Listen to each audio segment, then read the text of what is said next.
Selama bertahun-tahun, suamiku merawat ibuku layaknya seorang ratu hingga semua orang memujinya.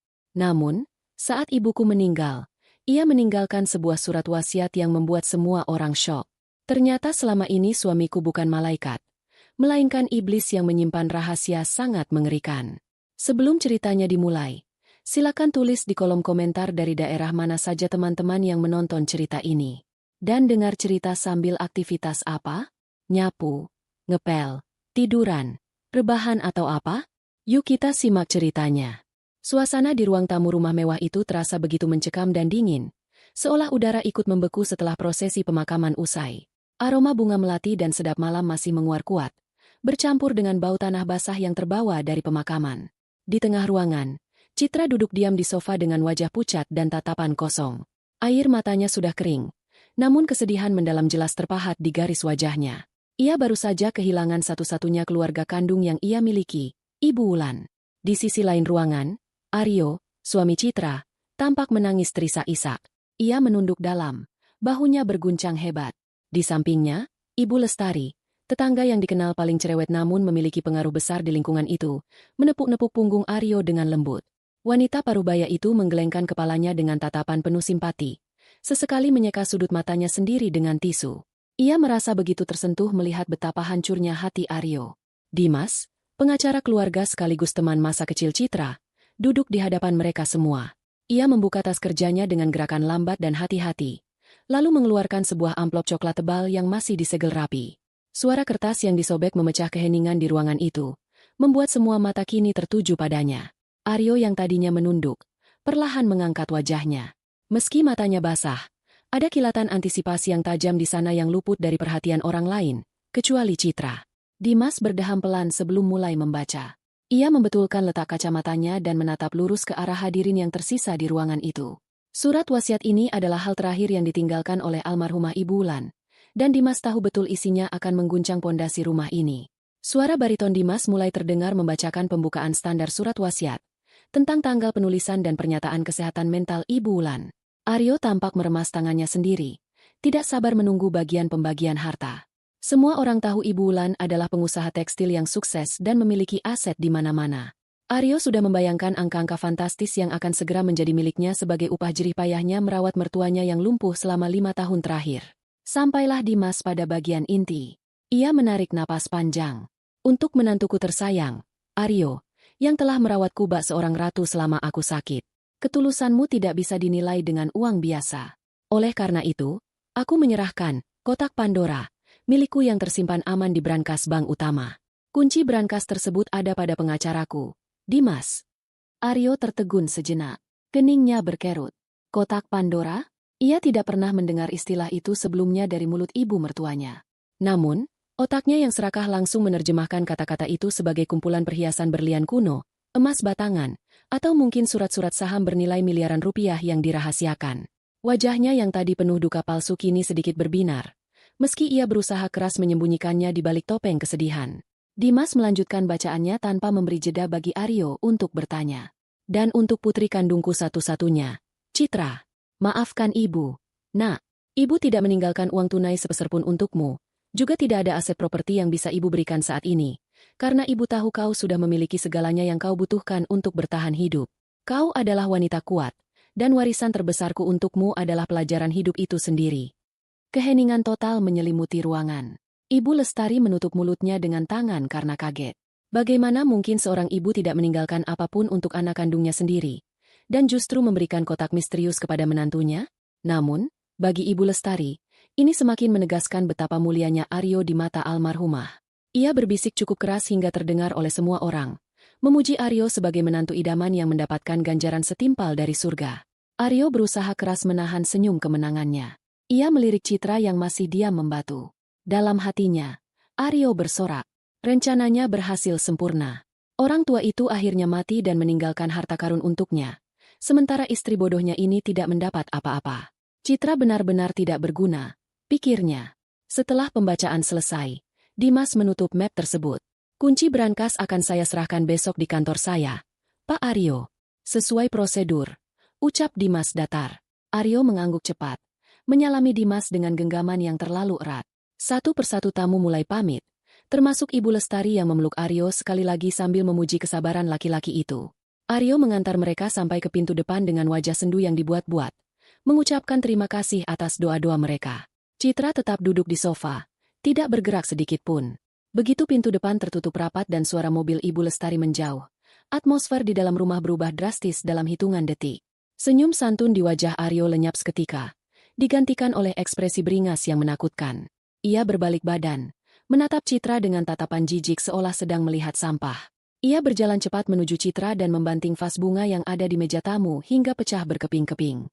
Citra tersentak kaget, bahunya gemetar. Ia mendongak menatap suaminya yang kini terlihat seperti orang asing. Aryo mencengkeram rahang Citra dengan kasar, memaksanya menatap matanya yang merah karena amarah dan keserakahan. Aryo berteriak tepat di depan wajah Citra. Ia memaki bahwa ibunya adalah wanita tua yang bodoh karena menyusahkannya dengan teka-teki, kotak Pandora, dan tidak langsung memberikan uang tunai. Ia juga melampiaskan kekesalannya karena Citra tidak mendapatkan jatah uang tunai yang bisa ia rampas dengan mudah.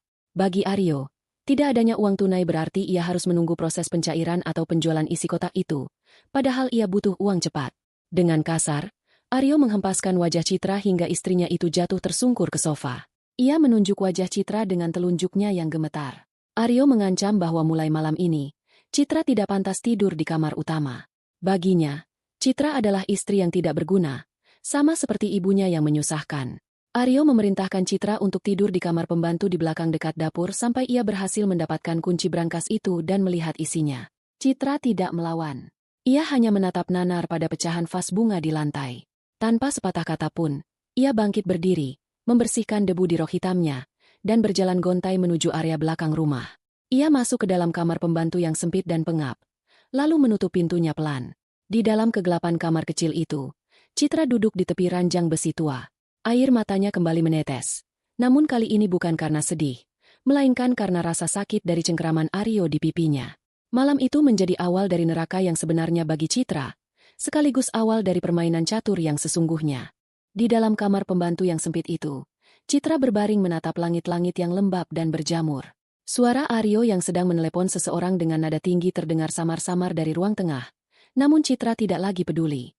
Pikirannya melayang mundur, kembali ke masa 3 tahun lalu, saat semua mimpi buruk ini bermula. Saat itu, ia masih percaya bahwa Aryo adalah suami terbaik di dunia, pelindung bagi keluarganya, dan sandaran yang kokoh.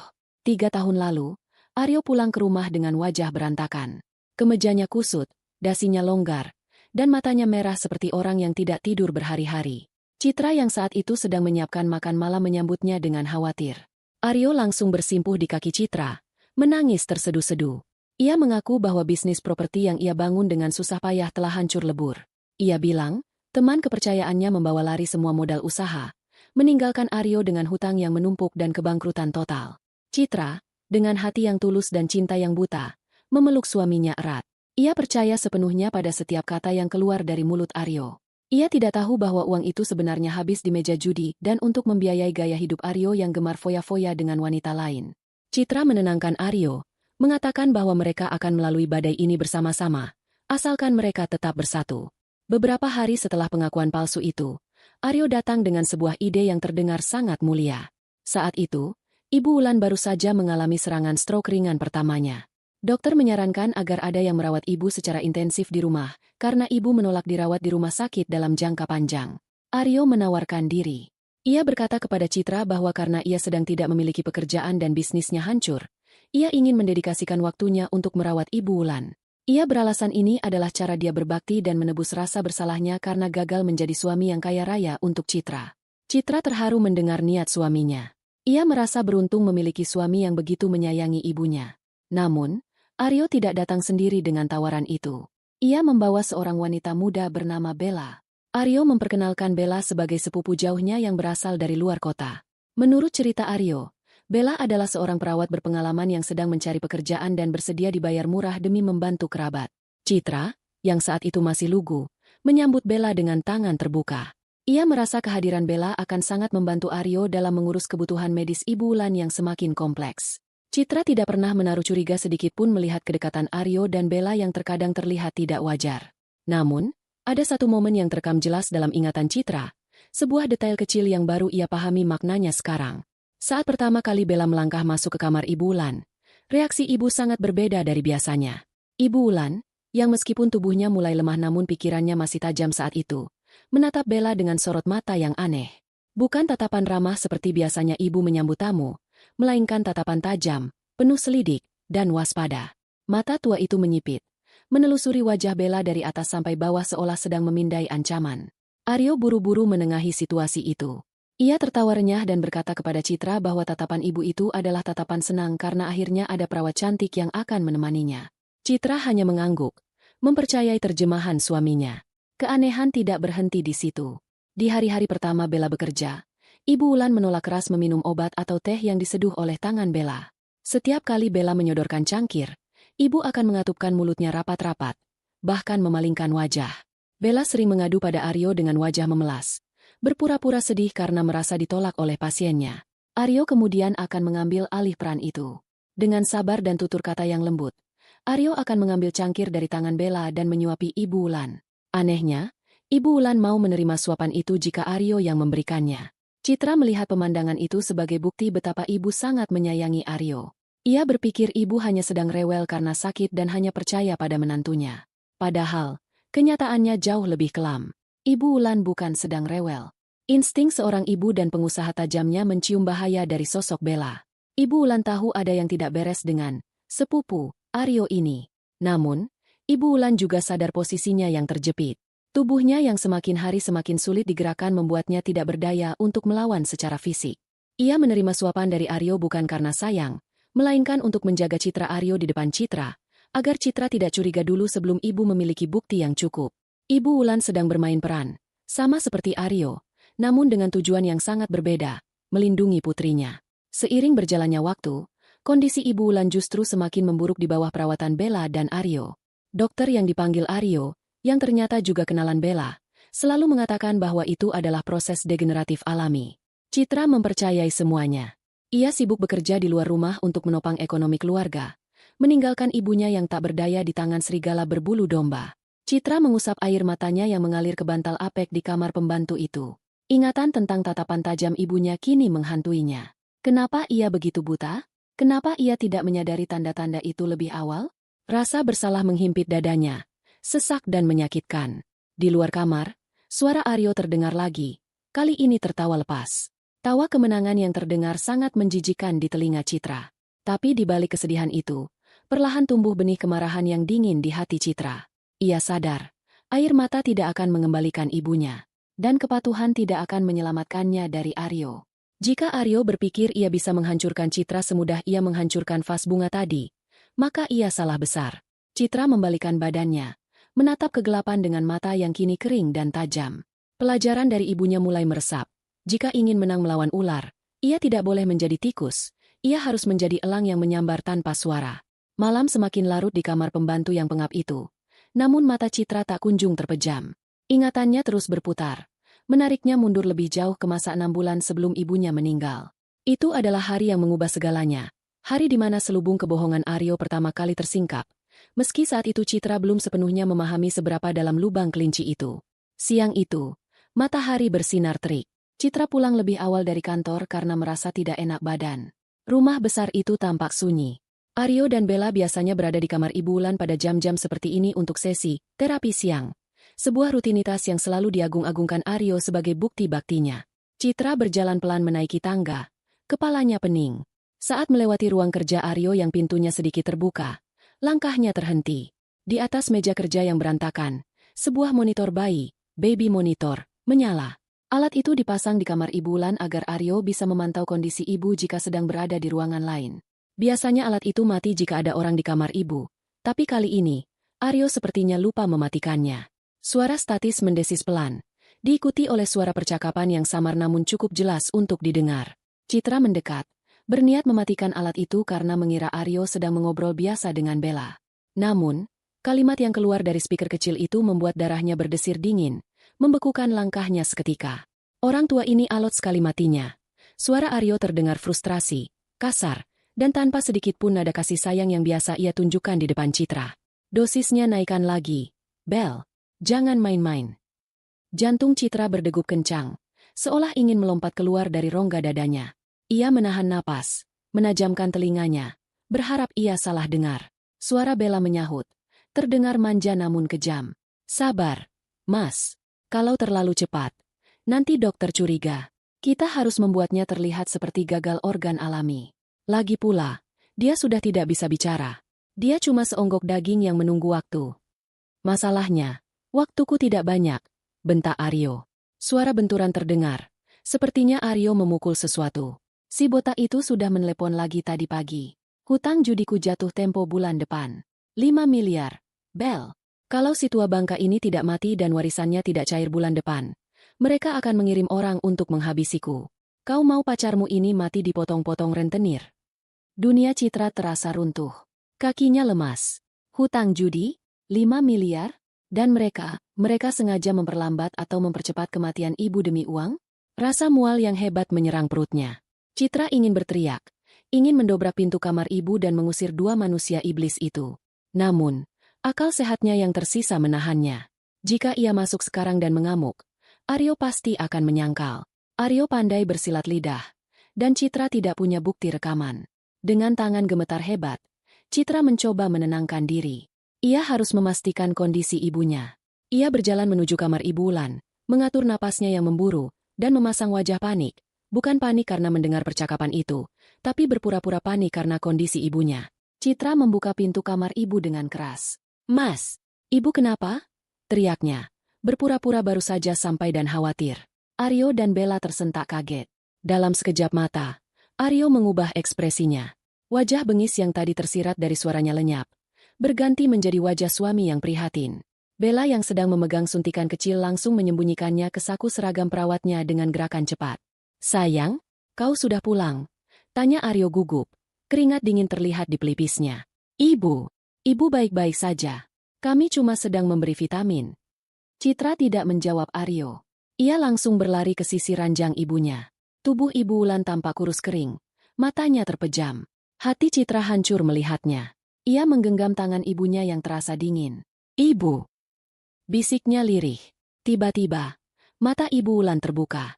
Tatapan itu tidak kosong seperti yang sering dikatakan dokter. Ada sorot tajam, sadar, dan penuh urgensi di sana. Dan saat itulah terjadi sesuatu yang menjadi kunci dari segalanya. Tangan Ibu Wulan yang diklaim Aryo dan dokter sudah lumpuh total, tiba-tiba bergerak. Jari-jari keriput itu meremas tangan Citra. Bukan remasan lemah, melainkan cengkraman yang sangat kuat. Begitu kuat hingga kuku ibu menancap sakit di kulit telapak tangan Citra. Itu bukan refleks otot tak sadar. Itu adalah tenaga murni yang dikerahkan dengan sisa-sisa kekuatan terakhir. Citra terkejut dan hampir memekik. Tapi tatapan mata Ibu Wulan menghentikannya. Mata itu melirik tajam ke arah Aryo dan Bella, lalu kembali menatap Citra dengan intens, seolah berkata, "Diam, jangan tunjukkan kalau kau tahu." Sesaat kemudian, cengkeraman itu melepas perlahan, dan mata ibu kembali layu, kembali berpura-pura kosong. Pesan itu tersampaikan dengan sempurna. Ibu sadar. Ibu tahu apa yang terjadi. Dan ibu sedang bersandiwara demi melindungi nyawanya, dan nyawa Citra, sampai waktu yang tepat. Ibu tahu jika ia melawan secara terbuka, Aryo yang sedang terdesak hutang rentenir bisa nekat membunuhnya seketika itu juga dengan cara kasar. Di kamar itu, di bawah tatapan pura-pura cemas Aryo, Citra menyadari satu hal besar. Suaminya bukan hanya penjahat, tapi juga pengecut yang sedang ketakutan setengah mati. Aryo memiliki kelemahan fatal, hutang judi dan ancaman rentenir. Nyawa Aryo ada di ujung tanduk. Pengetahuan ini adalah senjata bagi Citra. Jika Aryo butuh kematian ibu untuk selamat, maka Citra harus memastikan Aryo tidak mendapatkan sepeser pun saat ibu pergi. Saat itu, 6 bulan lalu, Citra memilih untuk diam. Ia membiarkan Aryo memeluknya, membiarkan Bella tersenyum palsu padanya. Tapi di dalam hatinya, istri yang penurut itu telah mati. Yang tersisa adalah seorang anak yang bersumpah akan membalaskan dendam ibunya dengan cara yang paling menyakitkan. Kembali ke masa kini, sehari setelah pemakaman. Sinar matahari pagi yang masuk melalui celah ventilasi kamar pembantu tidak membawa kehangatan bagi Citra. Ia terbangun dengan tubuh pegal karena tidur di kasur tipis. Namun, pikirannya jernih setajam silet. Hari ini adalah dimulainya perang terbuka, meski Aryo belum menyadarinya. Pintu kamar pembantu digedor keras dari luar. "Heh, bangun. Jangan mentang-mentang sedang berduka kau jadi malas-malasan." Suara Aryo menggelegar. Citra membuka pintu dengan wajah tertunduk. Rambutnya sengaja dibiarkan kusut. Maaf, Mas. Aku baru bangun, cicitnya pelan, memainkan peran sebagai istri yang tertekan dan bodoh. Aryo menatapnya dengan jijik. Ia sudah berpakaian rapi, hendak pergi ke kantor pengacara Dimas untuk mengambil kunci brankas. Bersihkan rumah. Bella akan datang nanti siang untuk membereskan sisa barang-barang medis. Jangan berani-berani menyentuh barang ibu tanpa izinku. Perintah Aryo sebelum pergi, membanting pintu depan. Begitu suara mobil Aryo menjauh, postur tubuh Citra berubah tegak. Tatapan sayu itu lenyap. Ia segera bergerak cepat. Ia tahu Aryo akan sibuk berdebat dengan Dimas di kantor hukum karena Dimas sudah diinstruksikan oleh almarhumah ibu untuk mempersulit proses administrasi penyerahan kunci, mengulur waktu agar Aryo semakin frustrasi. Citra mengambil ponselnya yang ia sembunyikan di balik tumpukan baju kotor, karena Aryo sempat menyita ponsel utamanya semalam. Ia menghubungi Dimas menggunakan nomor darurat. Dimas, dia sudah jalan, ucap Citra singkat. Suara tenang Dimas terdengar dari seberang. Bagus. Aku akan menahannya selama mungkin dengan alasan verifikasi berkas. Kau punya waktu sekitar 3 jam. Citra, lakukan apa yang harus kau lakukan. Terima kasih, Dim. Jawab Citra. Pastikan dia merasa menang hari ini, supaya dia lengah. Citra mematikan sambungan dan bergegas menuju kamar utama Ibu Wulan. Kamar itu masih menyisakan aroma obat-obatan yang menyengat. Citra mendekati kursi goyang kesayangan ibu yang terletak di sudut ruangan, menghadap ke jendela taman. Selama 5 tahun terakhir, ibu menghabiskan banyak waktu duduk di sana. Aryo dan Bella tidak pernah memeriksa kursi itu karena mereka sibuk mencari brankas atau perhiasan di lemari. Dengan hati-hati, Citra meraba bagian bawah bantalan kursi goyang tersebut. Jarinya menyentuh sesuatu yang keras di balik jahitan kain beludru. Citra mengambil gunting kecil dari laci meja, menyayat sedikit kain pelapis bagian bawah kursi. Sebuah buku harian kecil bersampul kulit hitam jatuh ke tangannya. Jantung Citra berdegup kencang saat membukanya. Tulisan di dalamnya berantakan. Jelas ditulis dengan tangan yang gemetar dan tenaga yang minim, namun isinya sangat rinci. 12 Februari, Aryo menyuruh Bella mencampur bubuk biru ke dalam supku. Rasanya pahit. Aku memuntahkannya ke dalam serbet saat Aryo menoleh ke arah TV. Perutku perih. 3 Maret. Mereka bicara soal mobil baru. Aryo bilang sabar sedikit lagi sampai. Nenek sihir, ini lewat. Tuhan, kuatkan aku untuk Citra. 20 April, Citra datang. Dia terlihat kurus. Maafkan ibu. Nak, ibu harus pura-pura tidur. Kalau ibu bicara, mereka akan tahu ibu sadar dan mungkin akan membunuh ibu saat itu juga. Ibu harus bertahan sampai surat wasiat selesai diubah. Air mata menetes membasahi pipi Citra, namun ia segera menyekanya. Buku ini adalah bukti betapa kuatnya ibunya berjuang sendirian di tengah sarang ular. Buku ini mencatat setiap tanggal, setiap jam pemberian obat, dan setiap percakapan jahat yang didengar ibu. Namun, bukti tulisan saja mungkin bisa disangkal Aryo sebagai tulisan orang pikun. Citra butuh sesuatu yang tak terbantahkan. Ia berjalan menuju rak buku besar di seberang tempat tidur. Di sana, berjejer boneka-boneka keramik koleksi lama ibu. Mata Citra tertuju pada satu boneka beruang porselen yang matanya tampak sedikit berbeda. 3 bulan sebelum meninggal, saat Aryo sedang pergi keluar kota untuk berjudi, Ibu Wulan sempat meminta Citra memanggil teknisi langganan lama keluarga untuk memperbaiki AC. Padahal, teknisi itu diminta ibu secara diam-diam untuk memasang kamera mikro di dalam mata boneka beruang tersebut. Ibu memberi kode pada Citra lewat tulisan tangan di kertas tisu yang kemudian langsung dibakar. Boneka beruang. Mata. Citra memanjat kursi kecil, meraih boneka itu, dan memutar bagian kepalanya dengan hati-hati. Di dalamnya terdapat slot memori kartu SD kecil. Citra mencabutnya dengan tangan gemetar. Ia segera berlari ke kamarnya sendiri, yang kini dikunci Aryo, tapi Citra punya kunci cadangan yang ia simpan sejak lama. Ia menyalakan laptop lamanya yang jarang dipakai, memasukkan kartu memori itu. Layar laptop menyala, menampilkan daftar ratusan file video. Citra mengklik salah satu file bertanggal sebulan yang lalu. Video itu menampilkan kamar Ibu Wulan dengan sudut pandang dari atas rak buku. Di layar, terlihat Aryo dan Bella sedang berdiri di samping tempat tidur ibu. Ibu Wulan tampak tertidur, atau pura-pura tidur. Aryo sedang menghitung tumpukan uang tunai di tangannya, mungkin uang belanja bulanan yang ia gelapkan. Bella sedang menggerus obat di meja. Cepatlah, Bel. Orang dari ban menelponku terus. Keluh Aryo dalam video itu. Bella tertawa kecil, lalu mendekati Aryo dan mencium pipinya. Tenang saja. Racun arsenik dosis rendah ini bekerja pelan tapi pasti. Jantungnya akan melemah. Ginjalnya akan rusak. Saat dia mati, tidak ada yang akan curiga. Citra yang bodoh itu malah akan berterima kasih padamu karena sudah merawat ibunya sampai akhir. Aryo tertawa terbahak-bahak. Suara tawanya terdengar begitu jernih dan memuakan dari speaker laptop. Dasar istri tolol. Dia tidak tahu kalau sertifikat rumah ini sudah mau kualihkan begitu si tua ini mati. Citra menutup mulutnya menahan isak tangis kemarahan. Video itu merekam segalanya. Wajah mereka, suara mereka, pengakuan mereka tentang racun arsenik. Ini bukan sekadar bukti perselingkuhan. Ini adalah bukti pembunuhan berencana. Citra segera menyalin semua file itu ke dalam 3 flash disk berbeda dan mengunggahnya ke penyimpanan awan, cloud, yang terenkripsi. Ia tidak boleh gegabah. Jika ia menyerahkan ini ke polisi sekarang, Aryo mungkin masih punya celah untuk menyuap atau melarikan diri sebelum ditangkap. Aryo harus dihancurkan sepenuhnya. Ia harus dipermalukan, dimiskinkan, dan dipatahkan mentalnya sebelum dijebloskan ke penjara. Citra menyimpan kembali buku harian dan kartu memori itu di tempat yang paling aman, di dalam kotak pembalut wanita di kamar pembantu. Aryo yang jijik pada hal-hal perempuan tidak akan pernah memeriksa ke sana. Tepat saat Citra selesai merapikan semuanya, terdengar suara mobil Aryo memasuki halaman rumah. Citra mengintip dari jendela.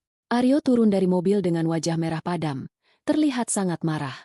Sepertinya Dimas berhasil membuatnya kesal setengah mati. Citra tersenyum dingin. Ia berjalan ke dapur, mengambil pisau untuk memotong buah, lalu meletakkannya kembali. Tidak, pikirnya. Menggunakan pisau terlalu baik untuk Aryo. Ia akan menggunakan ketakutan Aryo sendiri untuk membunuhnya perlahan-lahan. Persis seperti apa yang Aryo lakukan pada ibunya. Selamat datang di neraka, Mas Aryo. Bisik Citra pelan, lalu memasang kembali topeng wajah bodoh dan ketakutannya, siap menyambut suaminya di pintu. Rumah besar itu kini terasa seperti penjara bagi penghuninya. Namun ironisnya, bukan Citra yang merasa terpenjara. Justru Aryo dan Bella yang mulai merasakan dinding-dinding mewah itu menghimpit mereka perlahan. Sejak pulang dari kantor Dimas dengan tangan hampa, karena pengacara itu beralasan ada berkas administrasi bank yang belum lengkap, emosi Aryo menjadi sangat tidak stabil. Ia seperti bom waktu yang siap meledak kapan saja. Citra memulai serangannya dengan sangat halus, hampir tidak kasat mata. Ia tahu betul bahwa Aryo dan Bella adalah tipikal orang yang percaya diri secara lahiriah namun rapuh secara batiniah, terutama karena mereka menyimpan dosa besar. Citra memanfaatkan memori tentang Ibu Wulan untuk menghantui mereka. Malam itu, hujan turun deras disertai petir yang menyambar-nyambar. Bella, yang kini sudah terang-terangan menginap di kamar tamu, yang letaknya bersebelahan dengan kamar Ibu Wulan, sedang menyisir rambutnya di depan cermin. Aryo sedang sibuk di ruang kerja, berteriak-teriak di telepon, memohon perpanjangan waktu pada penagih hutang yang semakin beringas. Citra mengendap-endap ke dapur.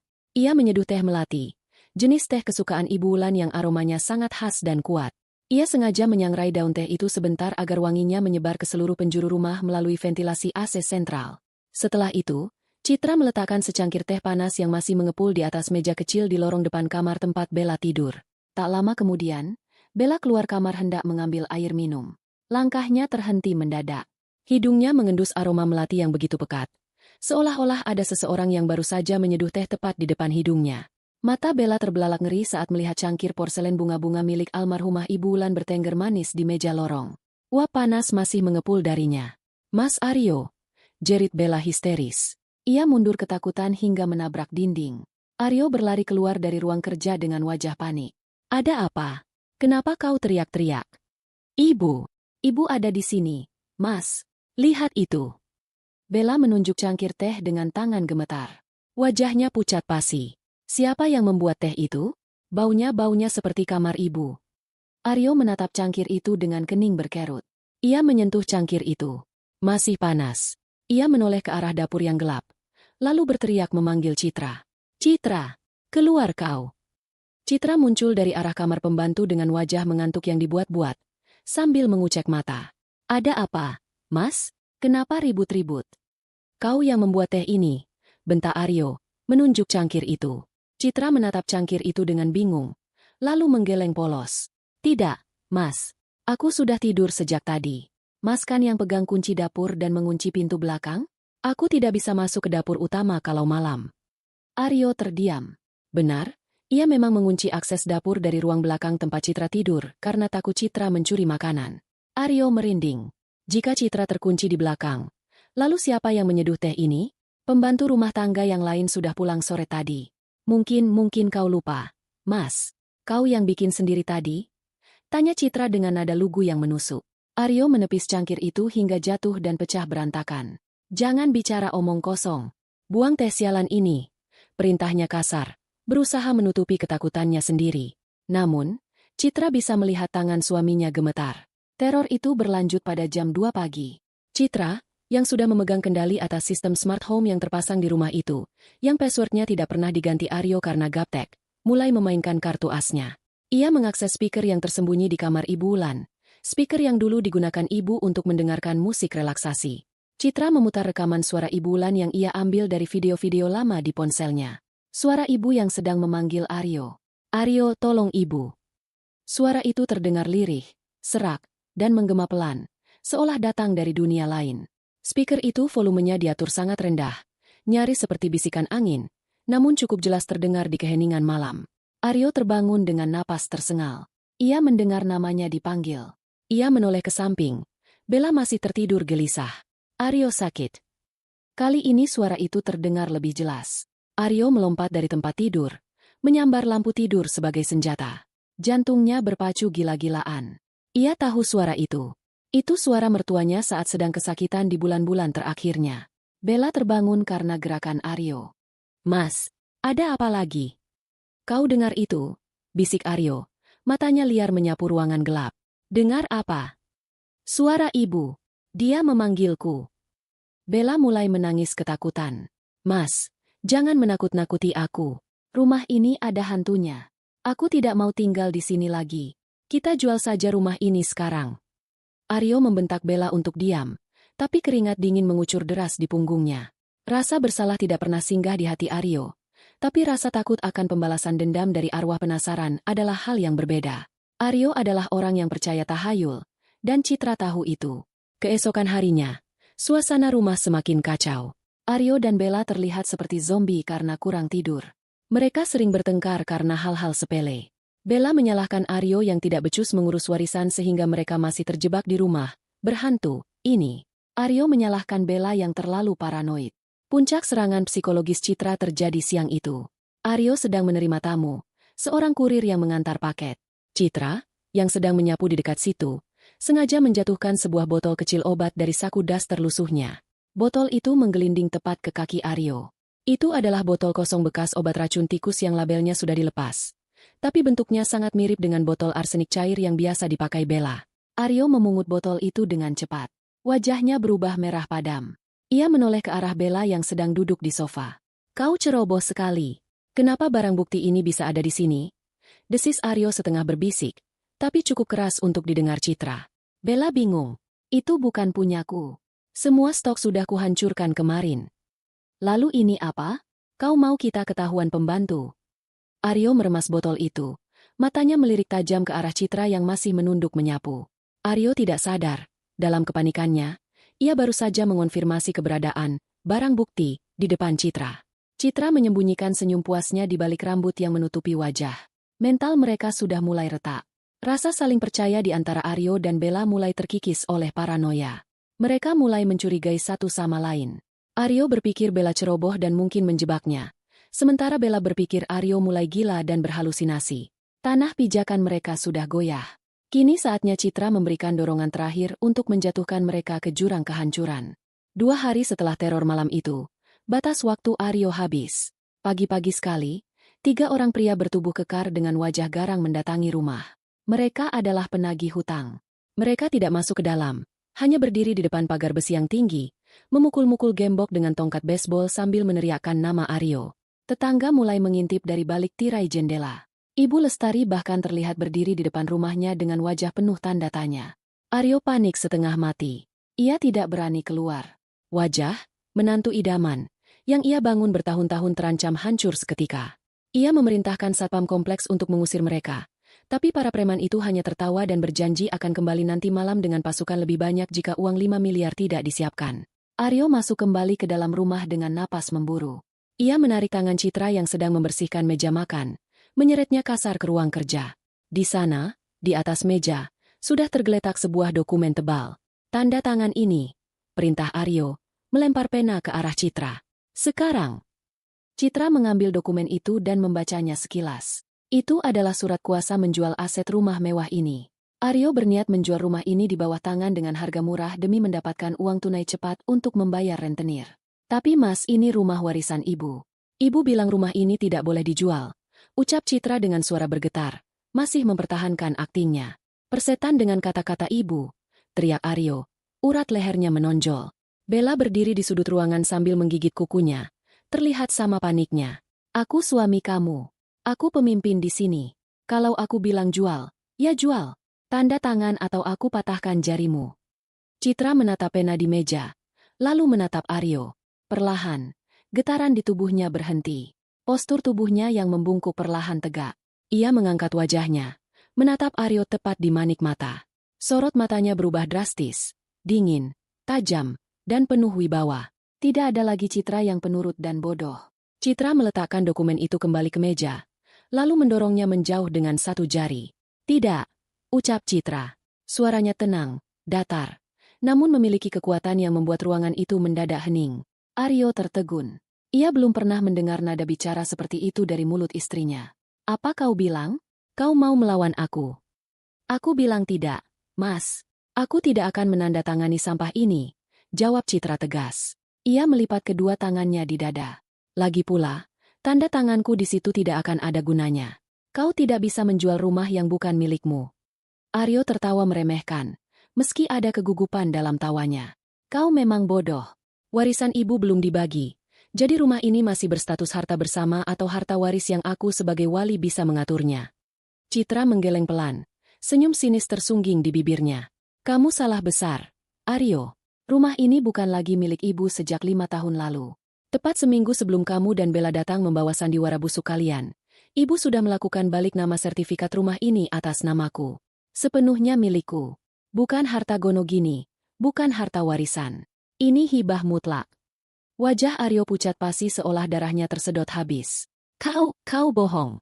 Dimas tidak pernah bilang. Dimas bekerja untuk ibu, dan sekarang untukku.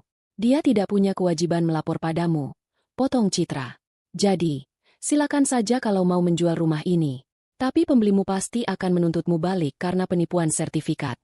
Aryo mundur selangkah. Kakinya goyah. Rencananya hancur. Aset terbesar yang ia incar ternyata sudah lepas dari genggaman bahkan sebelum ia mulai merawat ibu. 5 tahun ia membersihkan kotoran mertuanya. Berakting menjadi malaikat. Semuanya sia-sia. Kau jalang licik. Aryo meraung marah. Tangannya terkepal hendak memukul Citra. Jangan bergerak. Suara Citra terdengar seperti perintah militer. Ia mengeluarkan sebuah amplop putih dari saku dasternya dan melemparkannya ke wajah Aryo. Sebelum kau menyentuhku, baca dulu itu. Aryo menangkap amplop itu dengan kikuk. Bella ikut mendekat. Penasaran. Aryo merobek amplop itu dan mengeluarkan isinya. Selembar kertas dengan kop surat laboratorium forensik swasta ternama. Mata Aryo membelalak membaca baris demi baris hasil analisis itu. Sampel, rambut dan kuku almarhumah Ibu Wulan. Hasil. Positif arsenik trioksida dalam akumulasi dosis mikrokronis selama 6 bulan terakhir. Kertas itu terlepas dari tangan Aryo, melayang jatuh ke lantai. Bella memungutnya, membacanya, lalu memekik tertahan.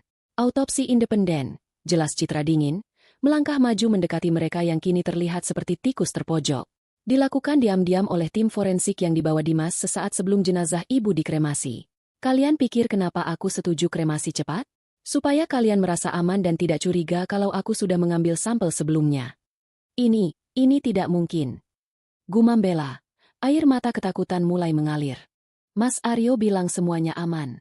Mas Aryo bilang dosisnya tidak akan terdeteksi. Diam kau. Bentak Aryo pada Bella.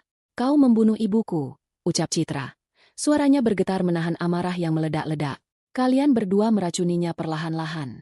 Kalian menyiksanya setiap hari demi uang yang bahkan tidak pernah ada untuk kalian.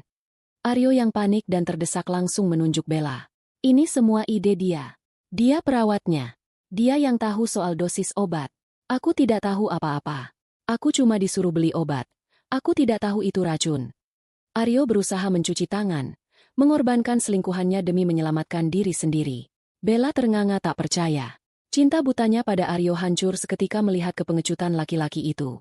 Amarah Bella meledak. Dasar bajingan. Kau yang menyuruhku. Kau yang terlilit hutang judi. Kau yang bilang, matikan saja si tua itu biar cepat cair. Aku punya bukti chat WhatsApp darimu. Aryo, jangan pikir kau bisa lari sendirian. Kau wanita gila. Kau yang meracuninya. Aryo mendorong Bella hingga jatuh. Mereka mulai saling serang, saling cakar, dan saling maki di depan Citra. Citra hanya berdiri diam menyaksikan kehancuran itu dengan tatapan dingin. Inilah yang ia inginkan. Melihat mereka saling mangsa. Koalisi iblis itu pecah berkeping-keping di hadapan fakta yang tak terbantahkan. Simpan tenaga kalian, sela Citra, membuat pertengkaran mereka terhenti sejenak. Kalian akan membutuhkannya untuk menjelaskan ini semua di depan polisi. Dan Mas Aryo, preman-preman di depan pagar itu sepertinya sudah mulai memanjat pagar. Kau mau keluar menemui mereka, atau menunggu polisi datang menjemputmu dari dalam? Aryo jatuh terduduk di lantai. Wajahnya hampa. Ia terjepit dari segala arah. Di luar ada rentenir yang siap menghabisinya. Di dalam ada istri yang memegang bukti pembunuhan. Dan di sampingnya ada selingkuhan yang siap menyeretnya ke penjara bersama. Kerajaan yang ia bangun di atas kebohongan telah runtuh total, menimpa kepalanya sendiri. Malam itu, rumah mewah peninggalan Ibu Wulan dipenuhi oleh ratusan tamu. Tenda-tenda putih terpasang megah di halaman, kursi-kursi berbalut kain sutra tertata rapi, dan aroma masakan catering mahal bercampur dengan wangi bunga melati yang menyengat. Acara peringatan 40 hari meninggalnya Ibu Wulan digelar besar-besaran. Bagi Aryo, acara ini bukan sekadar ritual doa, melainkan panggung sandiwara terakhir sekaligus satu-satunya harapan untuk menyelamatkan nyawanya. Aryo berdiri di depan pintu utama, menyalami para tamu dengan senyum kaku yang dipaksakan. Ia mengenakan baju koko putih bersih dan peci hitam, citra sempurna seorang menantu idaman. Namun, di balik pakaian rapi itu, tubuhnya basah oleh keringat dingin. Di seberang jalan, di balik kegelapan malam, ia tahu para penagih hutang sedang mengawasi. Mereka memberinya tenggat waktu tepat sampai acara ini selesai. Jika malam ini Aryo tidak bisa memberikan uang, yang ia harapkan ada di dalam kotak Pandora, maka besok pagi mayatnya mungkin akan ditemukan mengapung di sungai. Bella juga ada di sana, duduk di sudut ruangan bersama para ibu-ibu pengajian. Wajahnya pucat, matanya bengkak, namun ia berusaha menutupi kegugupannya dengan riasan tebal. Setelah pertengkaran hebat dan saling serang tempo hari, mereka berdua terjebak dalam gencatan senjata yang rapuh karena Citra mengancam akan membocorkan semuanya jika mereka kabur. Mereka terpaksa mengikuti permainan Citra, berharap ada keajaiban di dalam brankas itu. Ibu Lestari, tetangga yang paling vokal, sibuk mengatur posisi duduk tamu VIP. Lihat Pak Aryo, bisiknya pada ibu-ibu lain. Wajahnya semakin tirus karena sedih memikirkan almarhumah. Benar-benar laki-laki langka. Citra duduk tenang di barisan depan, tepat di samping kursi kosong yang disiapkan untuk Dimas. Ia mengenakan gaun hitam sederhana namun elegan. Rambutnya disanggul rapi. Tidak ada lagi air mata. Tidak ada lagi wajah tertunduk lesu. Malam ini, ia adalah sutradara dari pertunjukan kehancuran suaminya. Pukul 8 malam, setelah doa bersama selesai dipanjatkan, suasana berubah hening. Dimas melangkah masuk ruang tengah membawa sebuah kotak logam berwarna perak. Semua mata tertuju padanya. Inilah momen yang ditunggu-tunggu. Pembacaan kelanjutan wasiat dan pembukaan kotak Pandora. Aryo menahan napas. Jantungnya berdegup begitu kencang hingga telinganya berdenging. Tolonglah, batinnya menjerit. Biarlah isinya emas, berlian, atau sertifikat tanah yang belum diketahui Citra. Apa saja yang bisa dijual cepat. Dimas meletakkan kotak itu di meja kecil di depan para hadirin. Ia mengeluarkan sebuah kunci emas kecil dari sakunya. Bapak-bapak dan ibu-ibu sekalian. Suara Dimas menggema melalui mikrofon, tenang namun berwibawa. Sesuai amanat almarhumah Ibu Wulan, malam ini, di hadapan para saksi, kerabat, dan kolega bisnis, kita akan membuka kotak peninggalan beliau yang diwasiatkan khusus kepada menantunya, Saudara Aryo. Aryo maju ke depan dengan langkah gemetar. Ia berusaha tersenyum pada tamu undangan yang menatapnya kagum. Silakan, Pak Aryo, ucap Dimas, menyerahkan kunci itu. Dengan tangan berkeringat, Aryo memasukkan kunci ke lubang gembok kotak itu. Klik. Suara kunci terbuka terdengar nyaring di keheningan ruangan. Aryo membuka tutup kotak itu perlahan. Cahaya lampu kristal ruang tamu menyoroti isi kotak tersebut. Senyum Aryo lenyap seketika. Tidak ada kilauan emas. Tidak ada tumpukan uang. Kotak itu berisi tumpukan kertas kusut dan sebuah flash disk berwarna merah. Aryo mengambil kertas-kertas itu dengan bingung. Matanya membelalak saat membaca judul kop suratnya. Itu bukan surat berharga. Itu adalah salinan surat-surat hutang Aryo di berbagai tempat judi ilegal dan bank gelap yang selama ini ia sembunyikan rapat-rapat. Lebih parah lagi, ada dokumen palsu yang pernah Aryo buat. Tanda tangan Ibu Wulan yang ia palsukan untuk mencoba menjaminkan aset perusahaan tekstil. Apa-apa ini? Desis Aryo. Suaranya tercekat. Belum sempat Aryo berpikir. Dimas mengambil flash disk merah dari dalam kotak itu. Dan ini, ucap Dimas lantang, adalah pesan terakhir Ibu Wulan. Beliau meminta saya memutarnya di acara ini sebagai kenang-kenangan. Tanpa menunggu persetujuan Aryo, Dimas menancapkan flash disk itu ke laptop yang tersambung ke proyektor besar di sisi ruangan. Layar putih yang semula menampilkan foto-foto kenangan Ibu Wulan kini berubah hitam sejenak. Lalu muncul sebuah video. Para tamu mulai berbisik-bisik, mengira akan melihat video testimoni mengharukan. Namun, yang muncul adalah rekaman CCTV dari kamar tidur Ibu Wulan. Gambar itu jernih dan tajam. Di layar raksasa itu, semua orang melihat Aryo dan Bella sedang berdiri di samping ranjang Ibu Wulan. Tanggal di video menunjukkan rekaman itu diambil 3 bulan lalu. Suara Aryo terdengar jelas melalui speaker besar yang dipasang di setiap sudut ruangan. Cepatlah mati. Orang tua bangka. Dosis racunnya kurang tinggi. Bel, kenapa dia masih bernapas? Suara Bella menjawab. Sabar, Mas. Kalau terlalu cepat, nanti autopsi membuktikannya. Kita buat pelan-pelan saja, biar kelihatan sakit tua. Jeritan kaget terdengar dari para tamu undangan. Ibu Lestari menutup mulutnya. Matanya melotot tak percaya. Gelas yang dipegang seorang kolega bisnis Aryo jatuh dan pecah. Video berlanjut. Terlihat Aryo menampar pipi Ibu Wulan yang sedang tertidur karena kesal. Lalu mengambil uang dari dompet ibu. Terlihat Bella menyuntikkan sesuatu ke infus dengan seringai jahat. Aryo terpaku di tempatnya berdiri. Kakinya serasa dipaku ke lantai. Wajahnya pucat pasi seperti mayat. Seluruh darah di tubuhnya seolah berhenti mengalir. Ia menoleh ke arah para tamu. Tatapan memuja yang tadi ia terima kini berubah menjadi tatapan jijik, ngeri, dan penuh amarah. Matikan! Matikan itu! Itu video editan. Itu bohong! Teriak Aryo histeris, berusaha lari menerjang laptop. Namun, 2 orang pria berbadan tegap yang dibawa Dimas, ternyata polisi berpakaian preman, langsung menahan Aryo. Citra perlahan berdiri dari kursinya. Ia berjalan menuju Aryo yang sedang meronta-ronta. Ia mengambil mikrofon dari tangan Dimas. Itu bukan editan, Mas, ucap Citra. Suaranya tenang namun menusuk tulang. Ibu merekam semuanya. Ibu tahu kalian meracuninya. Tapi ibu bertahan hidup, menahan sakitnya racun itu setiap hari, hanya untuk mengumpulkan bukti ini.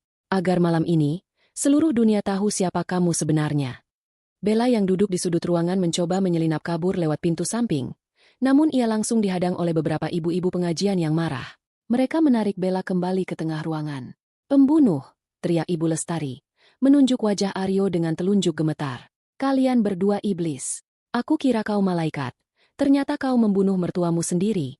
Suasana menjadi kacau balau. Tamu-tamu mulai mencemooh. Beberapa melempar botol air mineral ke arah Aryo dan Bella. Di tengah kekacauan itu, sirine polisi terdengar meraung-raung mendekati rumah. Pintu depan terbuka lebar. Sekelompok polisi berseragam lengkap masuk, dipimpin oleh seorang perwira yang membawa surat penangkapan. Saudara Aryo dan saudari Bella, ucap polisi itu tegas. Anda kami tangkap atas tuduhan pembunuhan berencana, pemalsuan dokumen, dan penipuan. Anda berhak diam, tapi bukti video dan hasil autopsi sudah lebih dari cukup untuk mengirim kalian ke tiang gantungan. Borgol besi terpasang dingin di pergelangan tangan Aryo. Ia menatap Citra dengan tatapan memohon. Tatapan seorang pengecut yang habis harapan. Citra, Dek Tolmas, Mas suamimu. Citra menatapnya datar, tanpa emosi sedikit pun. Ia mendekatkan wajahnya ke telinga Aryo dan berbisik pelan, hanya untuk didengar suaminya itu. Suamiku sudah mati 3 tahun lalu, saat dia memilih mengkhianati keluarganya demi judi dan wanita lain. Kau hanya parasit yang numpang hidup.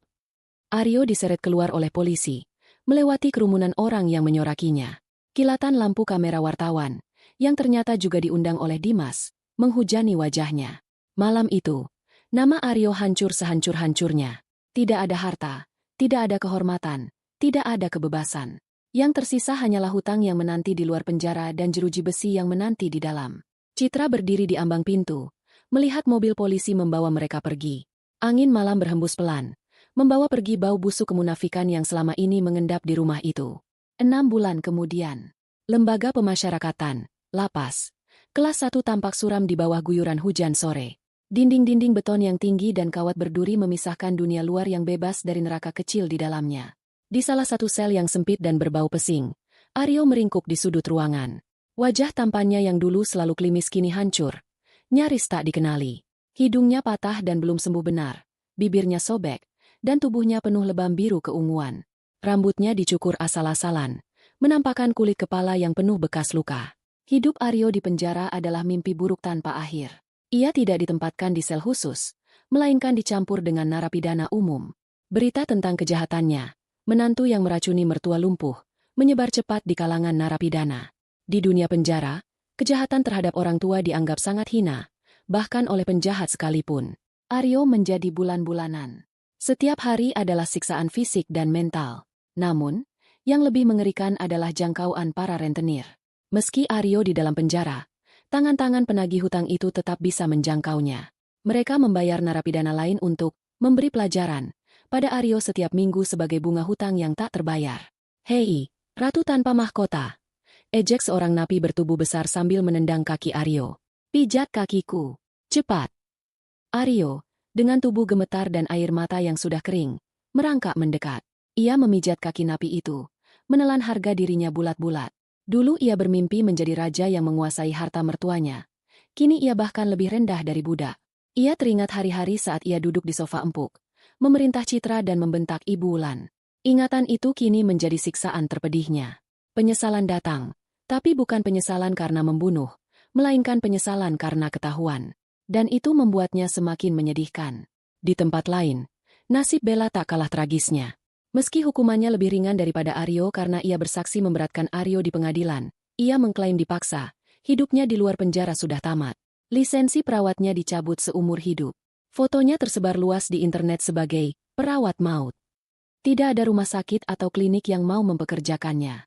Keluarga besarnya di kampung membuangnya karena malu. Kini, Bella terlihat duduk di emperan toko di pasar kumuh pinggiran kota. Pakaiannya lusuh, wajahnya kusam. Ia menjajakan tisu dan air mineral pada orang-orang yang lewat. Setiap kali ada yang menatapnya terlalu lama, ia akan menunduk ketakutan. Takut orang itu mengenalinya dan meludahinya lagi seperti kejadian minggu lalu. Ia hidup dalam bayang-bayang ketakutan dan kemiskinan, meratapi kecantikan dan masa depannya yang ia tukar demi janji manis seorang penipu. Sementara itu, kontras dengan kegelapan yang melingkupi Aryo dan Bella, suasana di pemakaman mewah San Diego Hills tampak begitu tenang dan asri. Rumput hijau terpotong rapi, dan langit sore yang mulai cerah menyisakan semburat jingga yang indah. Citra berdiri di depan nisan marmer hitam yang bertuliskan nama ibunda tercinta, Wulan. Citra tampak sangat berbeda. Ia mengenakan setelan blazer putih yang membalut tubuhnya dengan elegan. Aura wanita penurut dan lemah lembut itu telah berganti menjadi aura seorang pemimpin wanita yang tangguh. Di tangannya, ia memegang sebuah majalah bisnis terbaru. Sampul majalah itu memuat wajah Citra dengan judul besar, Citra Wulansari, bangkit dari tragedi, membawa warisan tekstil ibu ke pasar global. Dalam 6 bulan, Citra tidak hanya membersihkan nama baik keluarganya, tapi juga mengambil alih kendali penuh perusahaan ibunya. Ia memecat semua orang kepercayaan Aryo yang korup, merombak manajemen, dan berhasil melunasi hutang-hutang perusahaan, bukan hutang judi Aryo, dengan strategi bisnis yang brilian. Ternyata, selama ini Citra diam-diam belajar bisnis dari buku-buku ibunya saat Aryo sibuk berselingkuh. Dimas berdiri beberapa langkah di belakang Citra, memegang payung hitam meski hujan sudah reda, siap melindungi wanita itu. Hubungan mereka tetap profesional, namun ada kehangatan dan rasa hormat yang mendalam di antara keduanya. Dimas setia mendampingi Citra melewati badai hukum dan media. Citra berjongkok, meletakkan buket bunga lili putih segar di atas makam. Ia mengusap nama ibunya dengan lembut. "Ibu," bisik Citra, senyum tipis tersungging di bibirnya. Semuanya sudah selesai. Mereka sudah mendapatkan tempat yang pantas. Perusahaan ibu aman, dan rumah kita sudah kembali bersih. Citra teringat kata-kata Aryo dulu, tentang bagaimana ia merawat ibu seperti ratu. Citra tertawa kecil, tawa yang terdengar getir namun bebas. "Mas Aryo salah, Bu," gumamnya lagi, seolah berbicara pada angin. Dia pikir dia sedang memainkan bidak catur. Dia pikir dia memegang kendali karena ibu adalah ratu yang tidak bisa bergerak, dan aku hanyalah pion yang bisa dikorbankan. Tapi dia lupa satu hal. Citra berdiri tegak, memandang cakrawala yang luas. Matanya bersinar penuh tekad. Dalam catur, ratu memang bidak paling kuat. Tapi ketika ratu jatuh, pion yang berhasil maju sampai ke ujung papan akan berevolusi menjadi ratu yang baru. Dan ratu baru ini tidak akan pernah membiarkan siapapun menginjaknya lagi. Citra berbalik badan. Langkah kakinya mantap meninggalkan area pemakaman. Ia tidak menoleh lagi ke belakang. Masa lalu yang kelam sudah ia kubur bersama jasad ibunya. Kini, ia berjalan menuju mobil mewah yang sudah menunggunya, menuju masa depan yang cerah, kaya, dan sepenuhnya miliknya sendiri. Ayo, Dimas, kita ada rapat jam 5. Ucap Citra sambil membuka pintu mobil. Siap, Bu Citra. Jawab Dimas sambil tersenyum bangga. Mobil itu melaju perlahan meninggalkan pemakaman, membawa sang ratu baru menuju tahtanya yang sesungguhnya. 1 tahun telah berlalu sejak badai besar yang menghancurkan Aryo dan Bella. Jakarta yang sibuk tetap berputar seperti biasa. Namun bagi Citra, dunia telah berubah sepenuhnya. Ia bukan lagi istri yang berdiam diri di sudut rumah. Ia kini adalah sosok yang diperhitungkan di kancah bisnis tekstil nasional. Sore itu, sebuah acara lelang properti sitaan negara digelar di sebuah hotel bintang 5 di kawasan Jakarta Selatan. Ruangan ballroom yang megah dipenuhi oleh para pengusaha kakap, investor properti, dan tentu saja, para hiu darat yang mencari mangsa murah. Citra duduk di barisan depan, mengenakan setelan blazer berwarna merah marun yang membalut tubuhnya dengan wibawa. Warna itu sangat kontras dengan gaun hitam yang selalu ia kenakan setahun lalu. Di sampingnya, Dimas duduk dengan tenang, memeriksa berkas-berkas lelang di tabletnya. Kehadiran mereka berdua menarik perhatian banyak orang. Gosip tentang bagaimana Citra menjatuhkan suaminya yang kriminal masih menjadi legenda urban di kalangan elit Jakarta. Kau yakin menginginkan gedung tua itu, Citra? Bisik Dimas pelan. Kondisinya hancur, lokasinya kumuh, dan feng shui-nya buruk menurut beberapa investor. Citra tersenyum tipis. Matanya menatap lurus ke arah layar proyektor yang menampilkan foto sebuah gedung ruko berlantai 4 yang tampak suram di pinggiran kota. Cat dindingnya mengelupas, jendelanya pecah, dan ada aura kelam yang menyelimutinya. Aku sangat yakin, Dimas, gedung itu punya nilai sentimental, jawab Citra datar. Penyelenggara lelang mengetuk palu, memulai sesi untuk properti nomor urut 108. Gedung bekas tempat hiburan di Jalan Karet. Luas tanah 500 meter persegi. Harga pembuka 5 miliar rupiah. Seorang pria parubaya bertubuh gemuk dengan cincin batu akik besar di jarinya mengangkat papan penawarannya. Itu adalah Pak Burhan, pemilik jaringan klub malam ilegal dan salah satu rentenir terselubung yang dulu pernah memberi pinjaman pada Aryo. Burhan menatap Citra dengan tatapan meremehkan. Ia tahu siapa Citra, janda dari salah satu klien, bodohnya. 6 miliar, seru Burhan dengan suara parau, sambil menghembuskan asap rokok elektriknya ke udara. Ia menyeringai ke arah Citra, seolah berkata bahwa tempat kotor seperti ini bukan mainan perempuan baik-baik. Citra tidak menoleh sedikit pun. Ia mengangkat papannya dengan gerakan elegan. 8 miliar. Ruangan mendadak riuh. Kenaikan harga 2 miliar dalam satu kali penawaran adalah langkah agresif. Burhan mendengus, merasa tertantang. 9 miliar, teriak Burhan. 10 miliar, balas Citra cepat. Nadanya tenang seperti sedang memesan kopi. Burhan mulai gerah. Ia berdiri, menatap tajam ke arah Citra. Bu Citra, saya sarankan Anda mundur. Gedung itu bekas tempat judi dan klub. Penunggu, di sana. Tidak cocok untuk bisnis tekstil syariah Anda. Biar saya yang urus sampah masyarakat di sana. Kata-kata Burhan mengandung ancaman halus. Ia mencoba mengintimidasi Citra dengan reputasi dunia hitamnya. Dimas hendak berdiri untuk membela, namun Citra menahan lengan Dimas. Citra memutar kursinya perlahan, menatap Burhan tepat di mata. Terima kasih atas sarannya, Pak Burhan, ucap Citra. Suaranya jernih membelah keheningan ruangan lelang. Tapi Bapak salah paham. Saya tidak membeli gedung itu untuk bisnis tekstil. Dan saya tahu betul apa isi gedung itu. Di lantai 3 gedung itulah mantan suami saya menghabiskan uang warisan ibu saya di meja judi milik Bapak, bukan? Wajah Burhan memerah. Ia tidak menyangka Citra akan berani mengonfrontasinya di depan umum. Lalu kenapa Anda mau membelinya? Mau melanjutkan hobi suami? Ejek Burhan kasar. Citra tersenyum. Namun senyum itu membuat bulu kuduk orang yang melihatnya meremang. Senyum yang sama saat ia menjebloskan Aryo ke penjara. 15 miliar, ucap Citra, menaikkan harga gila-gilaan, menutup peluang Burhan sepenuhnya. Dan saya membelinya bukan untuk melanjutkan, tapi untuk memusnahkan. Juru lelang ternganga sejenak, lalu buru-buru mengetuk palu 3 kali. 15 miliar. Terjual kepada Ibu Citra Wulansari. Burhan membanting papan penawarannya dan keluar ruangan dengan emosi meledak-ledak.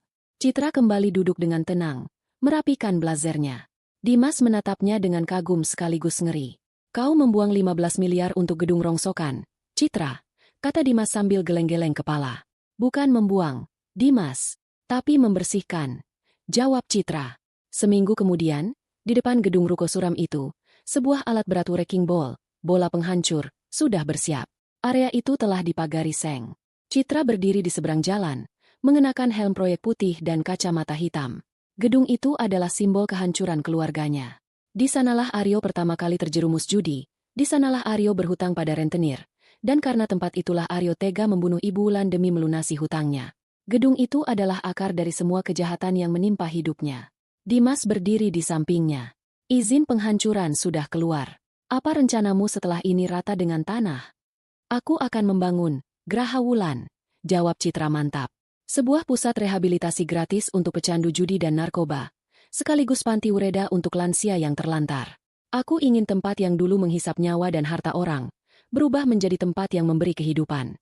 Dimas tertegun. Ia menatap wanita di sampingnya itu. Dulu ia mengenal Citra sebagai gadis kecil yang cengeng, lalu sebagai istri yang tertindas. Tapi hari ini, ia melihat sosok yang jauh melampaui itu. Citra tidak hanya membalas dendam, ia mengubah rasa sakit menjadi sesuatu yang mulia. Mendiang ibumu pasti sangat bangga, ucap Dimas tulus. Citra mengangguk pelan. Ia memberi isyarat tangan pada operator alat berat. Suara dentuman keras terdengar saat bola besi raksasa menghantam dinding gedung tua itu. Debu beterbangan ke udara. Tembok yang menjadi saksi bisu keserakahan dan dosa itu runtuh seketika. Satu persatu bagian gedung itu hancur, seiring dengan runtuhnya sisa-sisa trauma di hati Citra. Saat debu mulai mereda, Dimas merogoh saku jasnya. Ia mengeluarkan sebuah kotak bludru kecil berwarna biru tua. Citra, panggil Dimas. Citra menoleh, melepas kacamata hitamnya. Ya. Dimas membuka kotak itu. Di dalamnya terdapat sebuah bros antik berbentuk bunga teratai yang terbuat dari emas putih dan berlian. Bros itu berkilau indah di bawah sinar matahari sore. Ini. Citra menutup mulutnya kaget. Ini bros kesayangan ibu yang hilang 5 tahun lalu. Aku pikir Aryo sudah menjualnya. Aryo memang menjualnya ke pasar gelap, jelas Dimas. Aku butuh waktu 6 bulan untuk melacaknya. Ternyata bros ini berpindah tangan ke seorang kolektor di Singapura. Aku membelinya kembali untukmu. Anggap saja ini hadiah atas kemenanganmu di lelang kemarin. Mata Citra berkaca-kaca. Ia mengambil bros itu dengan tangan gemetar. Benda kecil ini memiliki makna yang sangat besar. Ini adalah simbol kembalinya kehormatan ibunya yang sempat dicuri. Dimas mengambil bros itu dari tangan Citra, lalu dengan hati-hati menyematkannya di kerah blazer Citra. Jarak wajah mereka begitu dekat. Citra bisa mencium aroma parfum maskulin Dimas yang menenangkan. Ibu Wulan adalah ratu di hatimu, ucap Dimas lembut, menatap mata Citra dalam-dalam. Tapi kau, Citra, kau adalah ratu yang sesungguhnya. Kau tidak butuh mahkota di kepala. Mahkotamu adalah keberanianmu, kecerdasanmu, dan hatimu yang tetap baik meski telah disakiti. Citra tersenyum. Kali ini senyum yang benar-benar lepas dan bahagia. Air mata haru menetes di pipinya. Ia tidak menepis tangan Dimas yang masih berada di bahunya. Terima kasih, Dimas. Karena selalu ada di sampingku. Dari aku bukan siapa-siapa, sampai aku menjadi diriku sendiri. Aku akan selalu di sini, Citra. Sebagai pengacaramu, temanmu, dan apapun yang kau butuhkan di masa depan. Jawab Dimas penuh arti. Di hadapan reruntuhan gedung dosa itu, di bawah langit sore Jakarta yang hangat, Citra merasa benar-benar utuh kembali. Aryo mungkin telah menghancurkan masa lalunya, tapi Aryo tidak bisa menyentuh masa depannya. Citra Wulansari telah memenangkan perangnya, merebut kembali kerajaannya, dan menemukan mahkota sejatinya, bukan harta, melainkan harga diri dan cinta dari orang-orang yang tulus. Kehidupan baru-baru saja dimulai, dan kali ini, Citra yang memegang kendali penuh atas papan caturnya. Tamat.